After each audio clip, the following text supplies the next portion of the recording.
Hello, everyone. This is LaShawn-ADHDcutie doing another episode of Sisters Who Sit.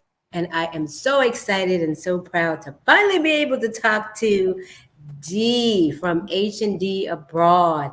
Hi, Dee. Welcome, welcome. Thank you so much for we finally are able to talk. Absolutely. We have been chatting, through in our messages, and you were on my channel because I was like, we need to be talking about our brains. Yes. And the ADHD brain is powerful. It is unique. It gives color to the world, but sometimes you need to have a fellow ADHDer affirm Yeah. you. And so I think we did a lot of that. And then outside of just that conversation, finding out that you were also house sitting is another way to connect. And you shared something super unique about how house sitting is helpful to being ADHD. And I was like, let's talk about it. Whenever you're ready, let's talk about it. But yes, yes, I'm so glad you're back so we can talk about it. And for anybody who missed that episode, what we were saying is that traveling and pet sitting, that is like a perfect combination for an ADHD brain. We're not saying that your ADHD is just going to miraculously get better because you're doing it, but we are saying that it can significantly reduce the symptoms. But again, you have to have strategies in place. It's Yes. still ongoing because traveling itself can cause anxiety and Look, horrible, overwhelm and ADHD. Oh yes. my God. Woo! Travel day, baby. Oh, pets can stir up some anxiety. Just the pet sit itself. Like, for instance, the one I'm doing now, they let him just roam around. And, we don't let pets in the kitchen. We don't let dogs and cats in the kitchen. Speak the truth.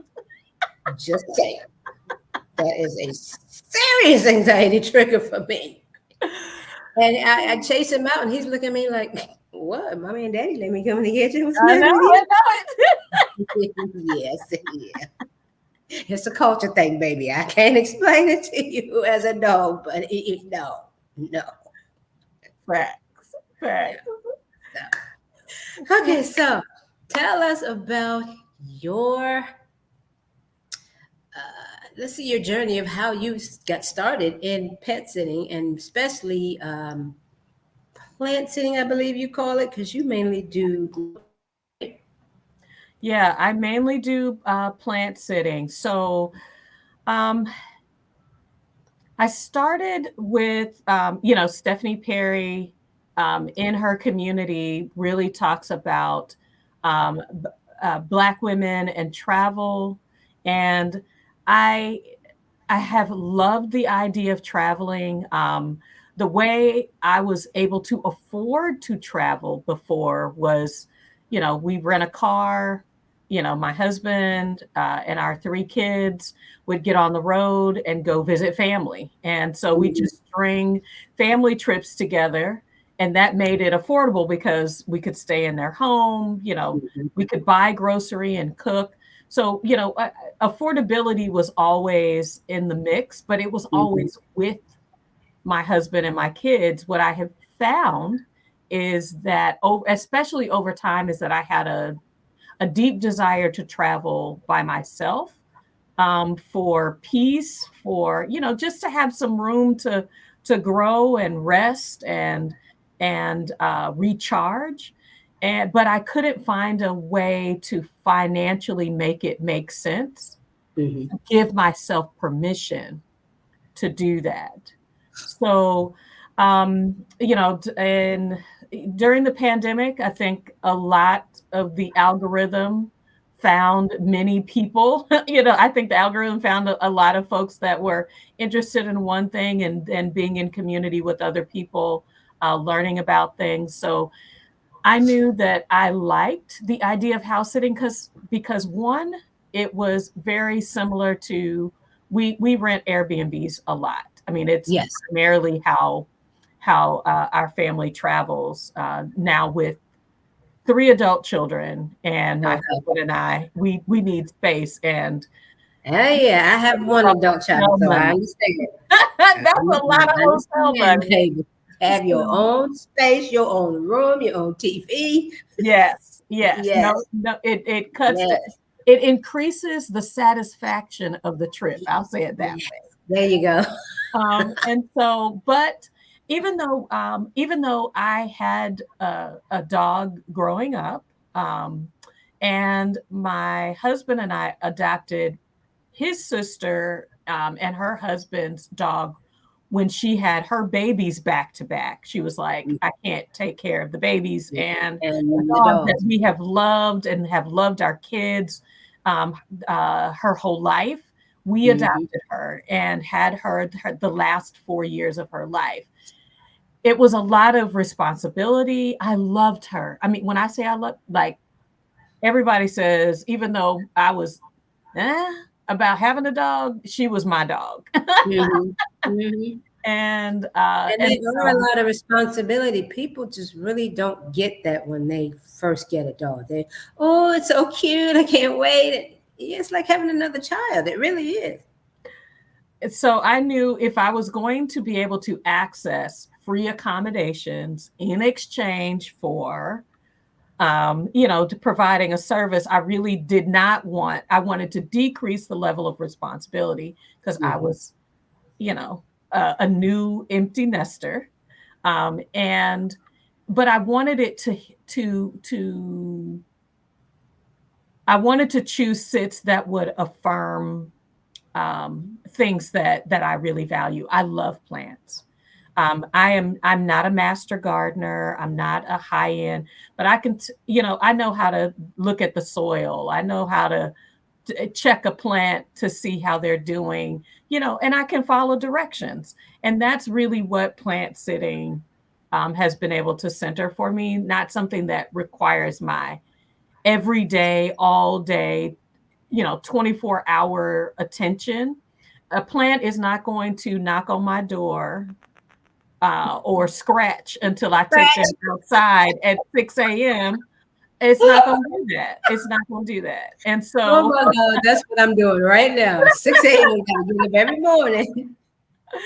Yeah. it's not going to interrupt me during my online meetings because I still work remote. Hmm. So I feel like I can take it, it's a responsibility that I could take on, work consistently, that my the host would have confidence in my ability, and then we just roll with it. So I use trusted house sitters to do that, and I think it is a safe way. The standards of how you choose a sit, I think are really meet with my it's a good match for my brain to not be overwhelmed. If you've got 8 paragraphs of things in that responsibility section, Too much. I'm telling you now, we're gonna miss something, and we're gonna need to have a conversation when we do our interview. exactly. I'm gonna say, no, that's probably That's too too much much. for me. Yes, And exactly. so it's I really skip right over those. So and that was just the surface level of what yeah. house sitting opened up for me. It was like an affordable way to be able to travel. I can find an what do you call that? A airline deal. Hmm.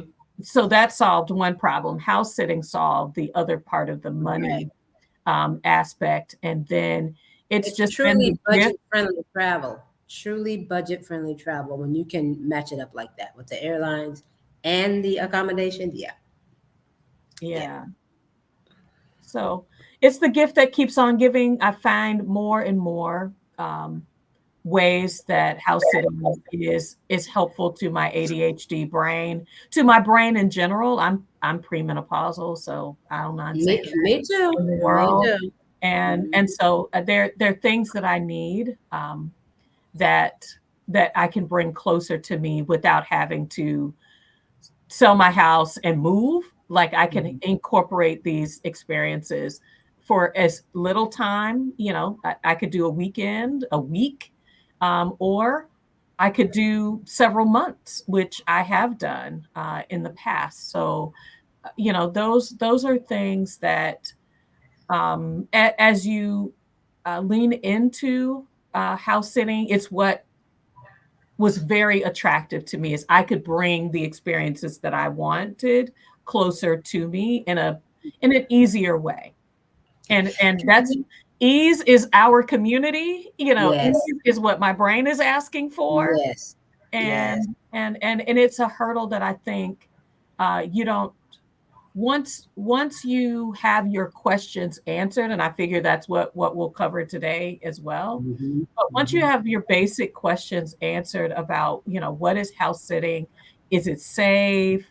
What are the expectations, that host may have for me? What happens if the unexpected happens? I break Mhm. something, something goes awry. What happens in that situation? Mhm. Or if Mhm. there's an emergency with the pet, Yeah. like you're, saying. Or when I got here, there was a tornado. Oh. And so there was a tornado watch. And so, Mhm. you know, what do you do in those situations? If you can handle kind of those core things, the rest of it is an experience. And it's Yeah, yeah. yeah, and it takes an adjustment, especially with our ADHD brains. It takes an adjustment, especially like for you, if you're out of the country, that language barrier for one, trying to understand the instructions in their language. Yeah, you want to tell us about that? Yeah, well, let's see. So I have not done, I'm trying to get my first international house sit. Um, what I have learned traveling internationally with a host that is not English speaking is they usually will know some English because, they're hosting All English right, they're running a business, yeah. speakers. Hmm. And so I've learned to speak slower, Hmm. to Hmm. really focus on what is the most important thing, parts of this that need to be communicated. I am well versed now in using Google Translate. If Oh I yes, have what Google is my best good friend, like Chucky girl. Best so if you can friend to the end.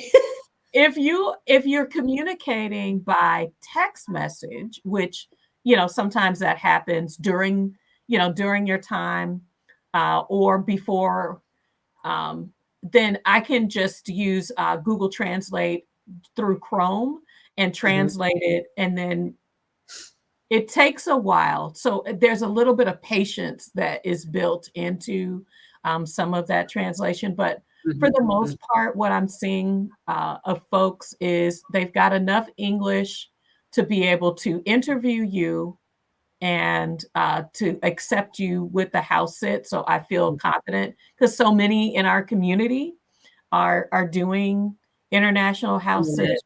International. Mhm. And then, you know, uh, and then working through the translation. If you feel like I need to say something that um, that I need help and that I feel like they may understand better in their language, Mhm. just being able to type it, translate it, and then have them translate it back to me. So Now, that talk to us piece. Mhm. to us a little bit about your ADHD and traveling to these international sites.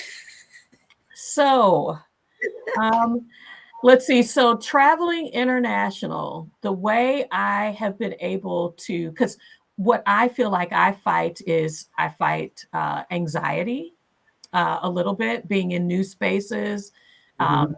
where I feel like I don't have the kind of control that I feel like language gives me. Um, Another one that I feel like I'm going to be talking more about is decision fatigue. Like, what to do, I have to decide every aspect of what I'm doing, which, when you're in the US, it's just like as long as you've got Google Maps or, a way to figure out where you're going, you get in your car and you drive there and, you kind of know what to expect. Sometimes it feels like everything is new, and sometimes that new, Be overwhelming. new language, new places, new sounds, new smell, Very overwhelming. it can be overwhelming. And Very so I overwhelming. try with international travel to take some of that decision fatigue off the table early. So if as much as I can decide and do and book early, I do. I get to the airport early because not getting through customs or TSA, baby, I have been shaking sometimes because even with the 3 hours before, sometimes that's Yeah. not even enough time. It still cuts it short. Yeah, I've gone to the airport. I've been there like early 5 something, sometimes 4 something in the morning. Absolutely. And the TSA line is it's long. I was like, where y'all going? I want to go where y'all are going. So yeah, just building in those things. And then let's see, so on the front end for the travel, especially long haul travel, because we've only traveled to like in Mexico and Europe.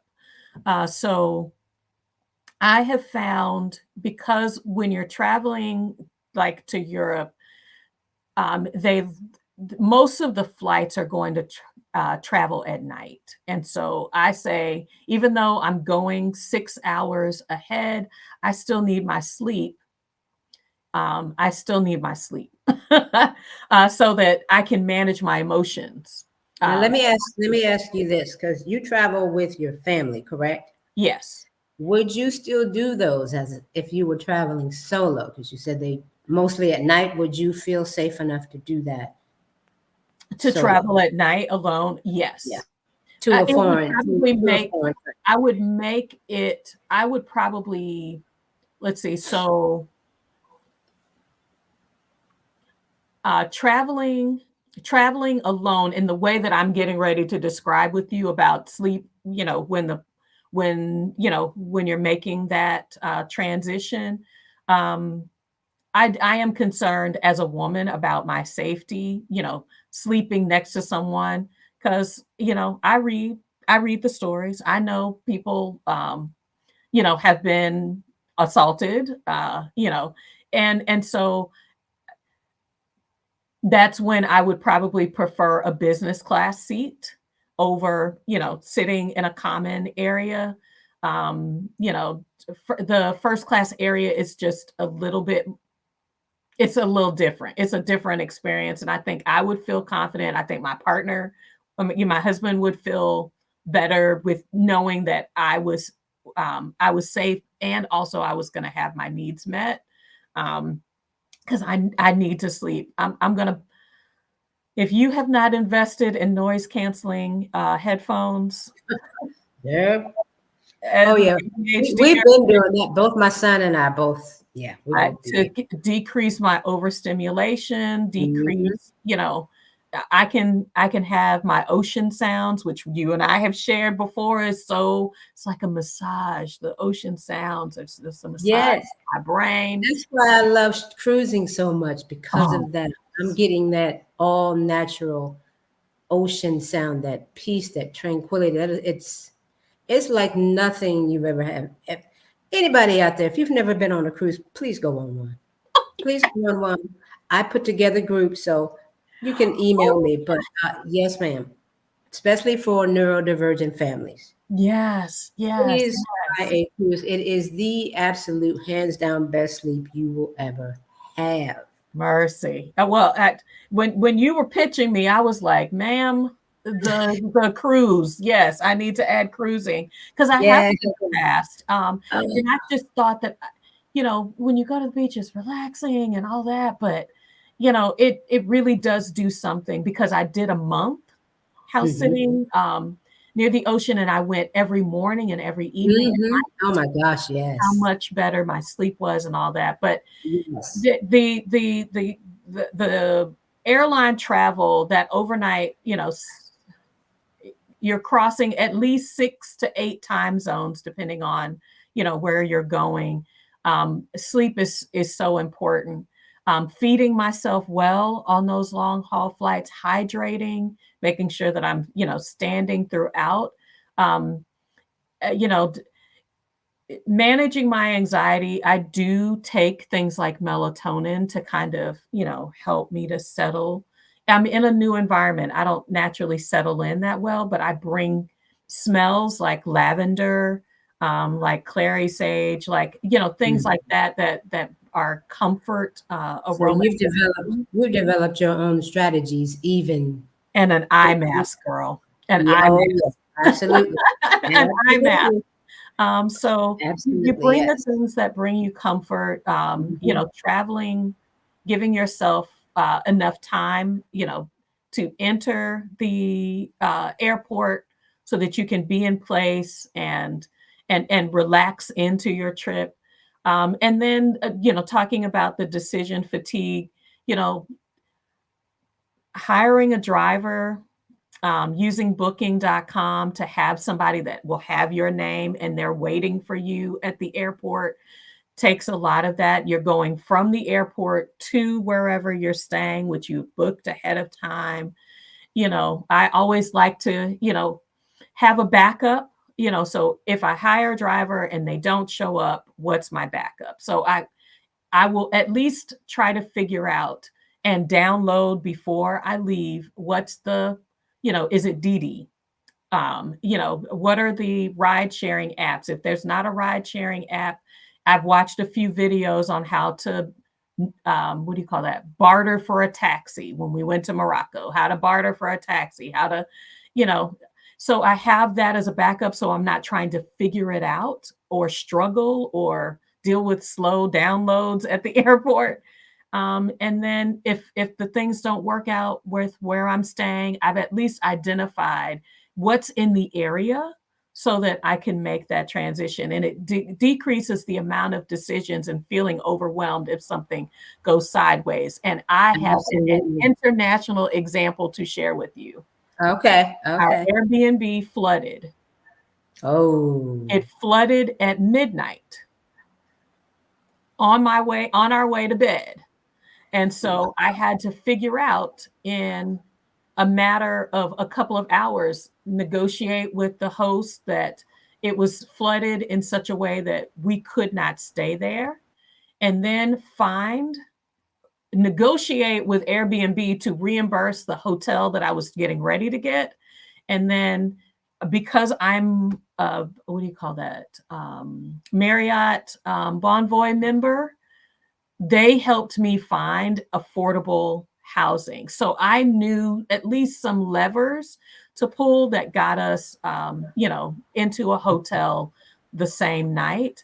Yeah. And so that could have been really overwhelming. I mean, I was ready for bed. We had walked, all day. We had done a bunch of stuff. And so, you know, I was tired, but I was like, it's time. You got to make decisions, and decisions have to be made now. Yes, and And that's that's important. That's important for the ADHD brain. You've got to put yeah. these strategies in place before things happen. So you have a plan B and sometimes even a plan C ready to go. Mhm. Yeah. Plan A, just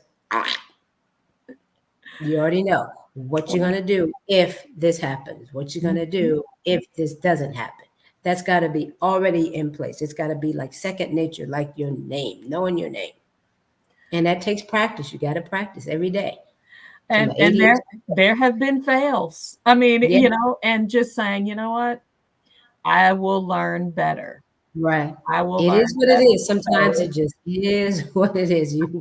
Because unfortunately we don't have any control. We don't have as much control as we think we do, or want. especially when you're international. You just don't. You just don't. Yeah. Okay, so now going back to, let's say you've been to Europe and Mexico, but you said you haven't done a actual pet sit or house sit international yet. Is that right? So this has just Correct. all been personal travel. That's right. It's been personal travel, which I think gives a little bit, I wouldn't,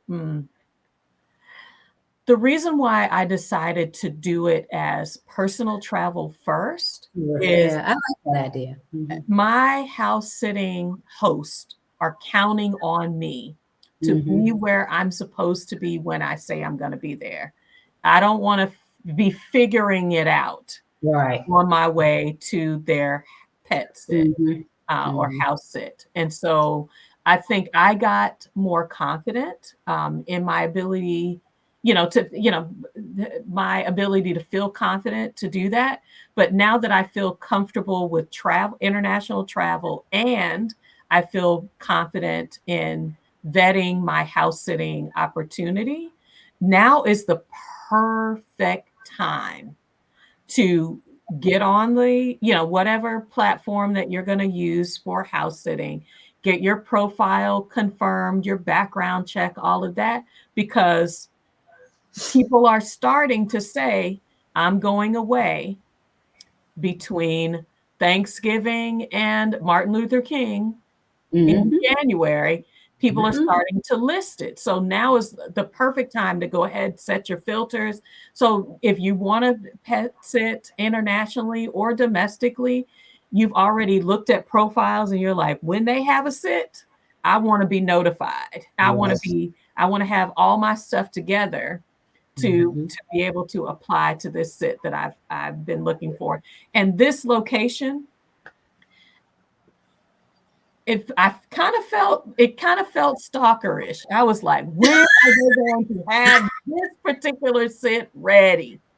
Because I was like, it's a great place. I love the responsibilities. They have beautiful plants. They've got, and just the host, we had a lot in common. They shared in their profile, kind of their work experience and things like that. And I was like, I could connect pretty deeply with them. And this is my third time house sitting for them this year. Oh, So wow. say we have a relationship, and I really appreciate them. I mean, I'm dare I say we're almost family. We delayed going to the airport when we were here last so that we could make sure our time overlapped. They wanted to see us, we wanted to see them, and it's really been nice. But That's a good tip. I'm sorry, that's a really good tip for anybody with ADHD or any other neurodivergent diagnosis. Like Dee said, if you're considering pet sitting international, but you've never been to that country, I would strongly suggest, like she did, go there first and visit. Stay in Airbnb, get to know the area, the food, the culture, all of that before signing up to do that. I just wanted to just a point that little practice, out. Yes. What is it like to have to Get be a lay of the land. Get a lay of the land. Yes. Yeah. And so when we travel, we're also doing things like using the public transportation.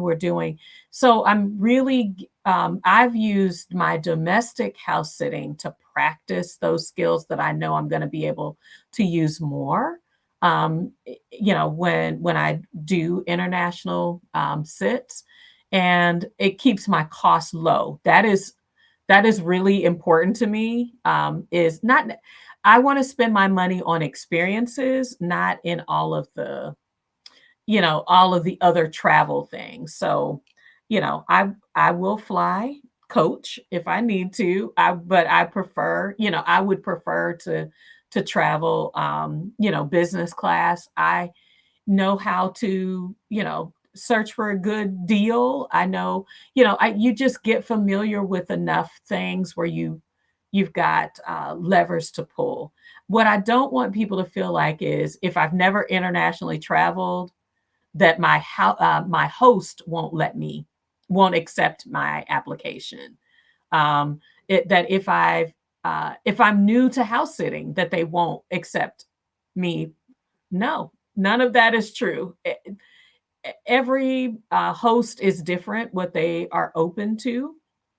But what I have seen is if you are international, if you say, I'm already going to be in country, I think that is a way that more people are able to like stack houses Yeah. to stay in a place. It absolutely is, because that's what I've been finding when I've been trying to get international house sits. They want you to already be in the country. That's what I'm running into. They want you to already be there. Yeah. Yeah. So if there is a way for you to start off, as this is personal travel, some tips Stephanie dropped, I guess it was last week when she was talking about house sitting. She said, change your location. If you know you're already going to be in country, and you can let them know, I'm already going to be in country because, I'm doing another pet sit, or I'm starting with personal travel and then extending it using house sitting. To make sure you change your profile to say where you are. So if you're in France, change your profile to France, and that will allow people to be attracted to you. And then you can say, I'm in country, or I'm in Europe, and I can, take the high-speed train, the bullet train to, your location. So, but what I have noticed is that some of the sits that the international sits that I have been really attracted to are rural as a plant person. And they want you to have your own car. Have you encountered any, LaShawn, where, I they want you to have a car because I had a couple of them that wanted me to have my own car because they were like an hour and a half from the airport, but they were like over 30 minutes from anything, any store, any people, any whatever. And I believe it was I think they said it was an avocado farm or something like that. Oh, wow. And all the duties that they were asking, I could definitely do. But when they told me that, I'm like, no. So I've been trying to figure out if I could rent a scooter, if I could rent something and then use my, if you have a U.S. Unexpired driver's license, you can get an international driver's license through AAA. So, I was like, maybe that's what I say. Is I'll have a scooter for a month, or I have a scooter for however amount of time. And that way, as long as I can get the scooter to whatever, the end of the city area, and then I can take my scooter to their location. That might be a workaround. So thank you for sharing that. I've also run into some sits that say you need a car because of where they're located. They may be like really high elevations, or it's really rocky or whatever, and there's no transportation that's going to take you up there. Or be able to get you, because I was like, well, if I can order grocery, I don't have to go into the city. I mean, I'm okay. Not go to the store. I'm okay doing that myself. I'm actually doing this for the silence. Yes, thank you. But people don't understand that. I want to talk about that real quick. People don't understand that we're not being antisocial or any of that. We need to step back in order to recharge. It's called sensory overload. Yes. So when there's just too much noise, too much visual, too much happening, we need to step back into the silence so we can recharge, regroup, and then come back. We are not being antisocial, stuck up, and whatever, all the labels that you hear. It's not that at all. It's just, this is too much for me. I need a break. Yes.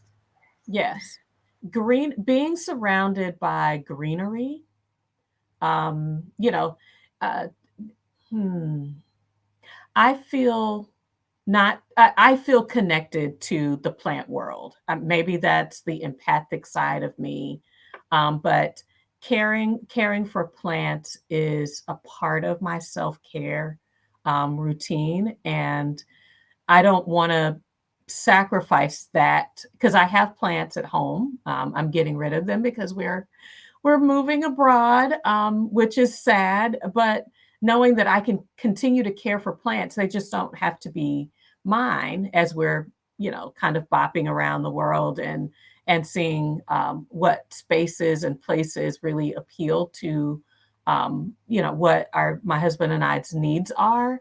I feel like that's the gift that house sitting gives. It is I'm in a big city. This house is in a big city, but right outside my door are walking trails and a river, which I desperately now know I need to be near moving water. The sight of water, the sounds of water are very important, and incorporating them in is a way for me to release from a physiological standpoint um, the um, the stressors of my workday. So being choosy about my house sits is really uh, giving me space for silence, for the need to not talk. I didn't realize how much I needed that in this, not just because of my ADHD. I feel like perimenopause is really like heightening some of the aspects of my ADHD It is. instead of It uh, is instead of because of the hormones.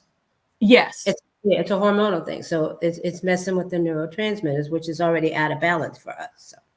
yes, and I have decided to not use pharmaceuticals. I really want to be aware of how my brain is changing. And I know that's a different approach. I think I understand that that is a privileged approach to how I'm dealing with my ADHD. I feel like I've developed enough, executive function skills to, navigate my corporate work.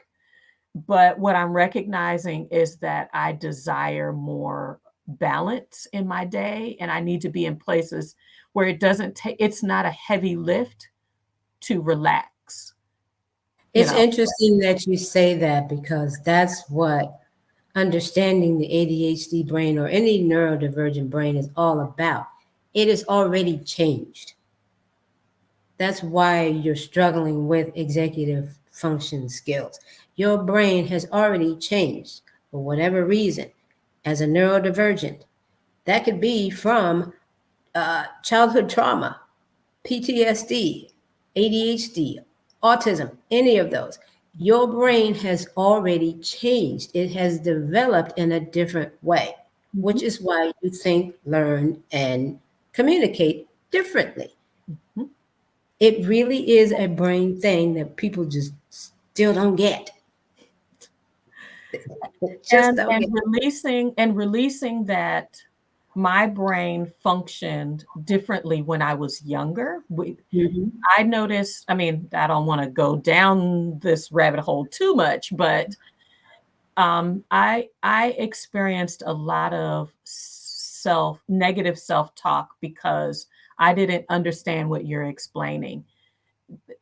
You learn skills even though I didn't have a diagnosis until I was 37 years old. My sister was diagnosed earlier, when she was a child, and so services and opportunities really opened up for her. It wasn't until later when I listened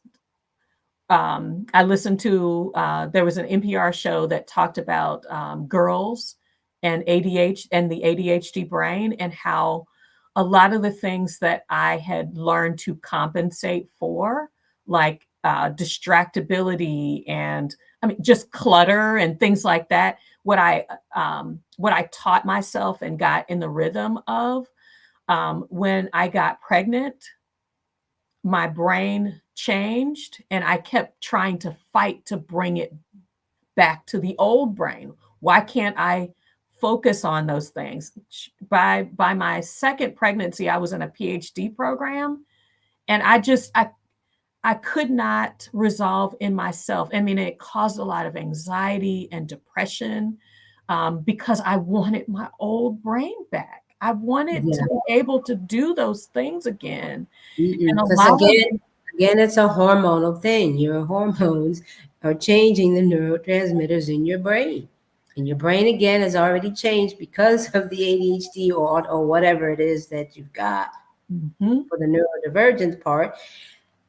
Any of those major life changes like menopause, pregnancy, um, what is it when the teens, when they start to grow up? Oh yeah, yeah, yeah. What Oh is it? goodness, the adolescent brain Adolescent, yes. All is that definitely changed. hormonal Yeah, changes going on in your body and your brain. It's not just in your body, it's happening in your brain. that and I think for pet sitting and house sitting, one of the things that I have been working on with thankfully with good counselors. Y'all, good counselors are out there. Sometimes it takes a while. I didn't had to fire counselors that just were not helpful to me and transition to new counselors to give me a new perspective. But one of the things that's been helpful because I have not chosen um, to use medication is um, mindfulness and meditation because it is very easy to disconnect the body and the brain. And so I need to spend time each day into reintegrating them and being in the practice of reintegrating them. So things like body awareness, breathing. And so when I say house sitting is really opening my eyes and giving me space to do that. It's giving me space because at my house, I'm looking at, girl, you need to declutter because you're moving abroad. Here, I'm just like, I clean up what I messed up and then it's clean. I don't use every part of the house because I don't want to clean it up. I am very strategic to take only what I need. I don't take two big suitcases. I travel with the small, the small size that's under 22 inches suitcase, even though I travel for a month or more at a time, because the more clutter I bring, the more I have to clean up, the more it taxes my brain. This is supposed to be helping my brain. So I try to help myself and then giving myself space daily to do those things to and then try to intentionally connect with sisters like LaShawn and others that are in the house sitting community or in the travel community in places that I'm going because when I when I'm struggling with my ADHD, I go inward. I go inward. Um, and my husband and my kids can always tell when I'm on the upswing because I'm definitely more open. I hug them more. I ask about them without interjecting about myself. And that I feel like I can practice making friends because it's short term. I'm not trying to build the besties network. I'm trying to practice meeting new people and house sitting and saying, "Hey, I'm in this city. Anybody want to meet up?" I'm doing that Sunday morning. I just said, "Hey, um, I am in, I'm in a city that you can kayak. I love the outdoors. Would you like to do this thing that I'm already doing? I'm not organizing it. I'm not trying to collect money. You see what I'm saying? I'm paying attention to the ease part. But I would like to meet people. Would you like to meet someone? I'll be here and let's meet. I How haven't cool have experience. much. I have an experience about the getting out in nature and water, like you said, the stream of water. For me, I need the ocean. I need the ocean. I've tried the stream and whatever. Being near it is one thing, but getting in it is another thing. That part right there. One of my pet sits. The woman took me on a lazy river ride. Now I love lazy rivers, but I've only been on the ones that are like at water parks and stuff like that. Yeah. I've never been on a real natural lazy river. Oh, wow. Okay. Yeah, so I don't know any of y'all who've seen the movie Anaconda. That's all I kept thinking about. Oh, you were in nature. Nature, trees everywhere, just clusters and mud and dirty water. So I can't see at the bottom like you can at a pool or the ocean. You can't see at the bottom what's moving around. There's trees and whatnot everywhere. So I can't see any people. You talk about high anxiety. But what kept me from just really just like, okay, no, I'm done, is that I had a kid. One of the kids were in the raft with me. So my focus was on him because he was moving around so much. So I'm focused on him not falling into that dirty water. I was like, baby, I'm not going to be able to get you out if you fall in there. I'm sorry. I'm sorry. So I'm going to need to do whatever I have to do to keep you in here, because he was in one with me, and the owner, she had her grandson in there with her. And they were cousins. So, they hollering back to each other and hey, and so, yeah, that was, I'm like, no, we can't do this. I'll come and watch you all do it. But no. I'm not fearless, but I am fearing things less because I'm learning to try new things, and this is a new experience, and it puts me in places. You can reach out to Airbnb experience, and that can open some avenues for trying new things. And you can do them as a group too. You don't have to be doing it solo, because yourself. That's right. In a group.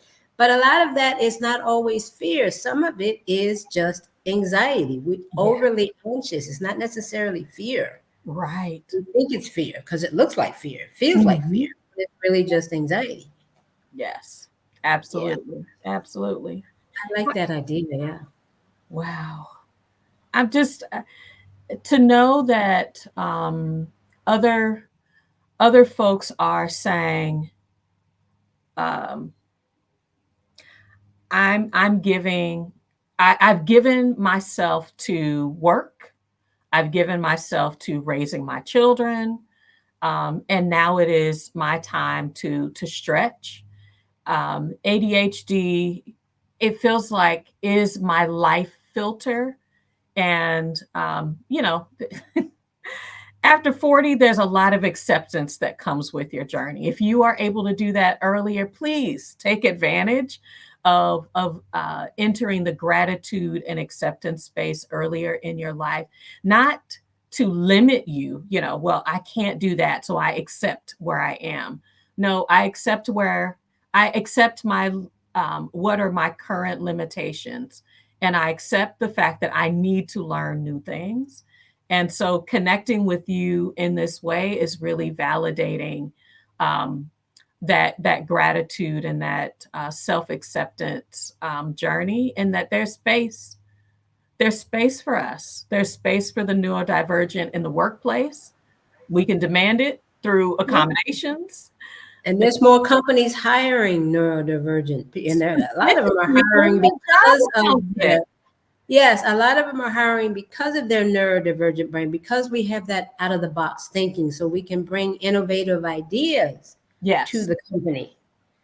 But to piggyback on what you said, for the people who are doing it or wanting to do it younger, even before their kids are grown and out of the house, or just grown because not all of them get out. Uh, so mine is gone. He's been gone. But there are a lot of I people I got know, one more. He's 20-year-olds who are finishing still at college. home. Still Yeah. at home. But for those who want to do it earlier, there's still the opportunity to do it. Your kids are on summer break.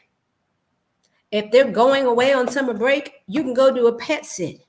If they don't go away on summer break, find a pet sit where you can take them with you.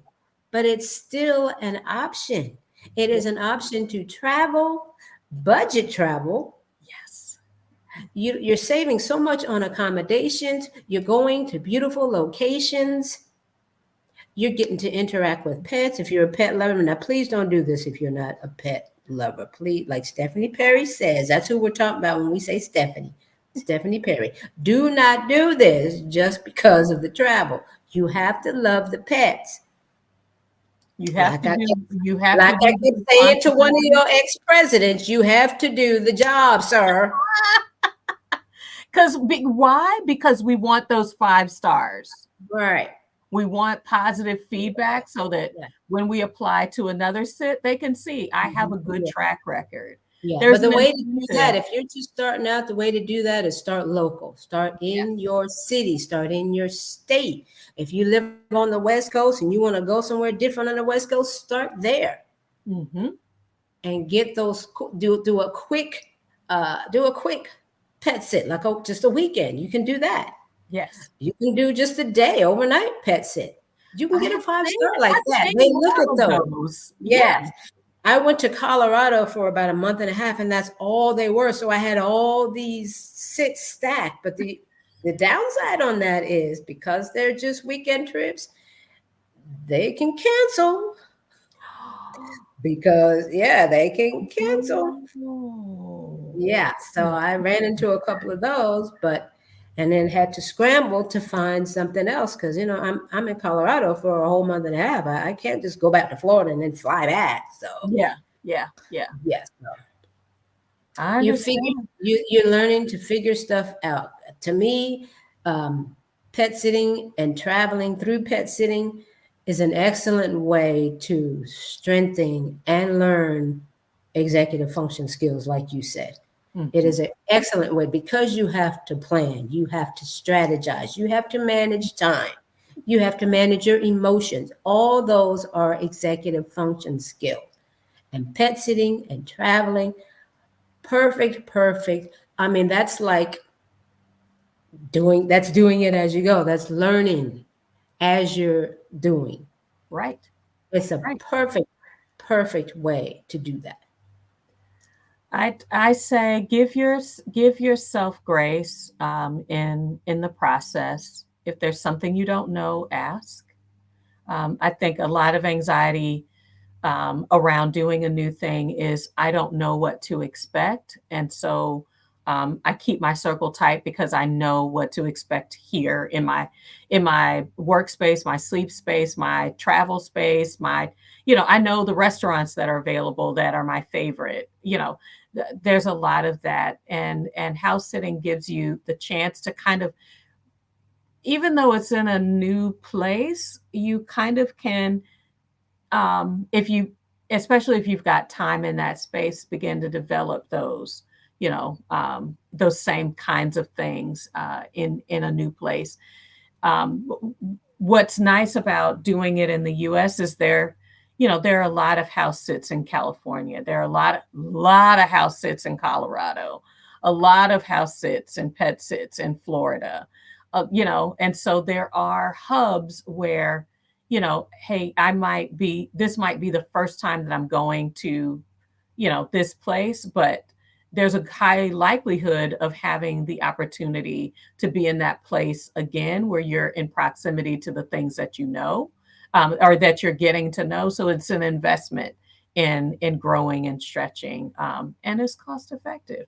I was talking to a friend of mine, um, that was considering moving to Colorado. And I was telling her about the house sits. And I was just like, if you know where the potential job is, you could probably line up a few house sits as you are, as you're navigating this new space to try out a couple of neighborhoods, before you nail down getting an apartment or something like that. I was like, people are leveraging house sitting in new ways.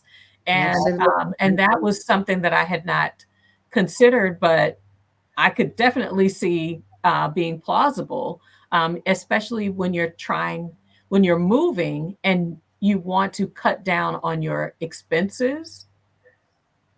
I want to know that this is where I want to be. I want to know that I like the traffic patterns during that time of day. It's a way to try it on without having to, I'm gonna get a hotel here for a week and then a hotel in this neighborhood for a week. An efficient way of doing that. So that's exactly what I'm starting to do. I went on my very first solo cruise for New Year's Eve. It was an amazing experience. Now, I'd missed my baby dearly, but it was an amazing experience because I didn't have to worry about him. And even though he's grown now, you still worry about them. You do. You still worry about them. You just do. But being on that cruise without having to do the mother thing, I could literally take the mom hat off. I absolutely loved it. So I have now started looking for pet sits that are close to the cruise ports. So even when I go international, I'm going to be looking for those close to the cruise ports, like Barcelona. Barcelona. Spain. I was like, that was where I was going to say. Barcelona. There are places. This is a big one. There are places in the UK that are ports, because we've been looking at doing a transatlantic cruise. Yeah. So I've been carefully looking at that because a lot of the ports are not embarkation ports, meaning that's where you board and deboard.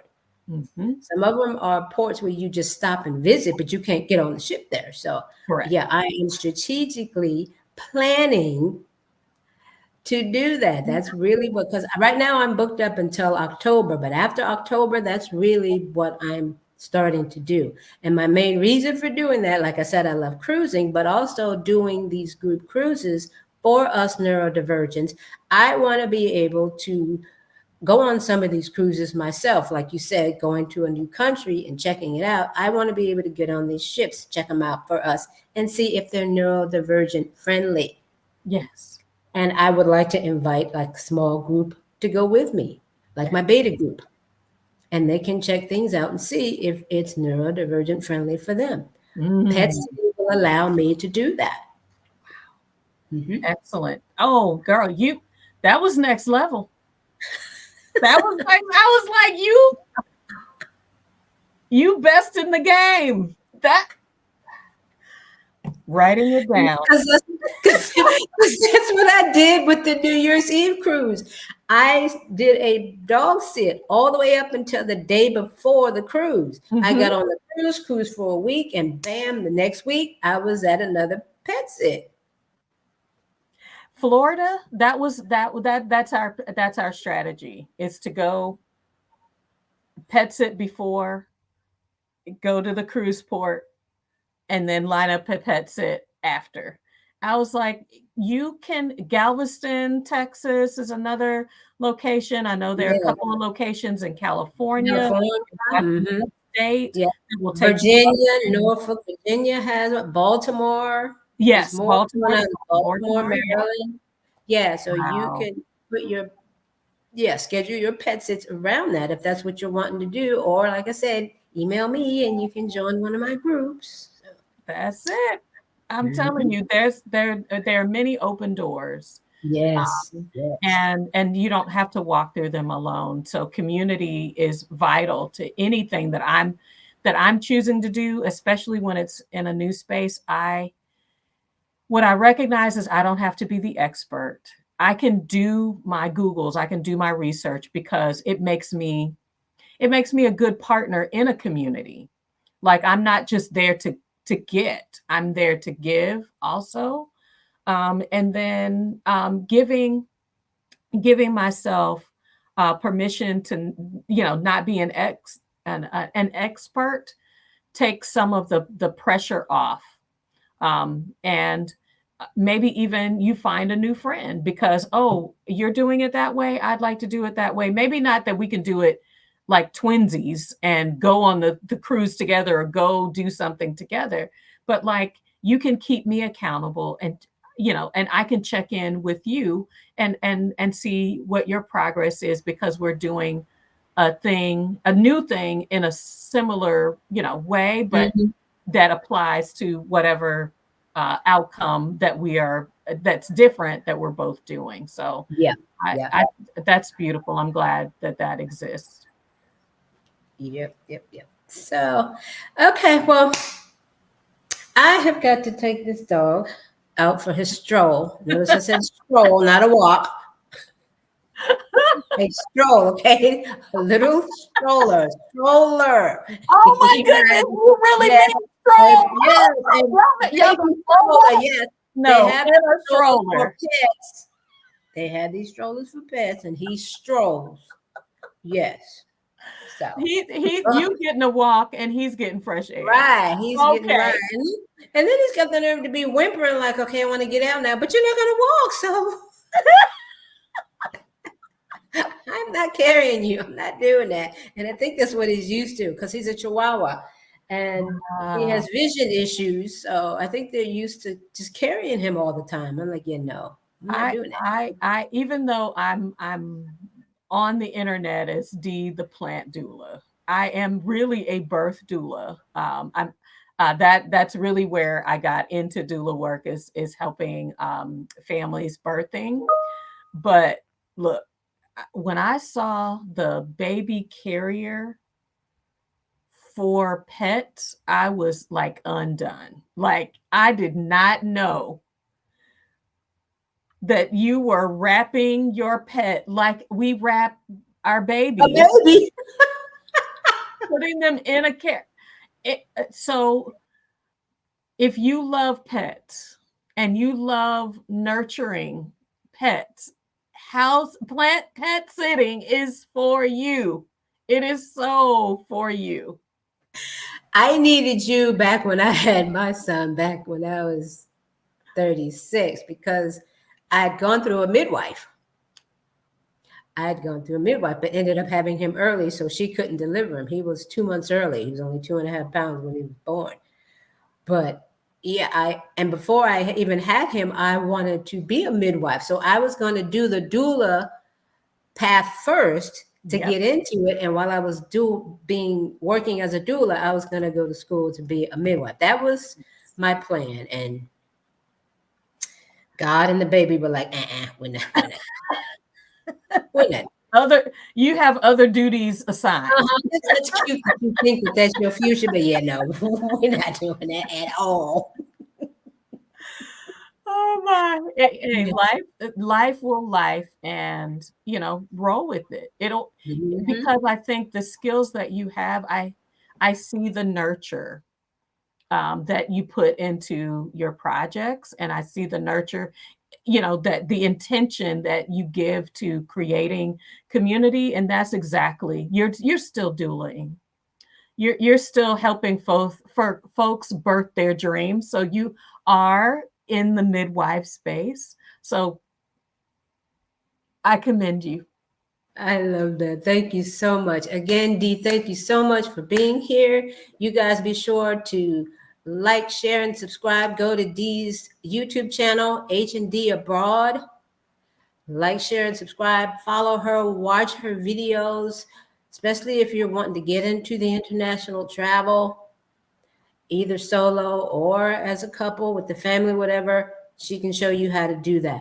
We spoke about Stephanie. That would be Stephanie Perry. Please be sure to check out her channel, her and her Vicarious Tribe.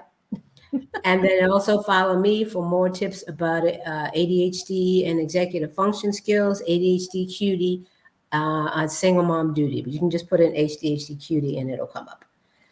Okay. Thank you so much, Dia. We definitely have to do this again. I love talking to you. I love talking to you. Absolutely. This has been great. Again. Again, yes. Uh, and I will definitely put a link in the description box to the interview that we did before for anybody who didn't get a chance to see it. Definitely check that out. And that's it on this note. You all go enjoy the rest of your day. Please be kind to your mind and to each other. And we're out. We hope to see you around somewhere in the world, pet sitting, or on one of my group cruises. Smooches. Bye, everyone.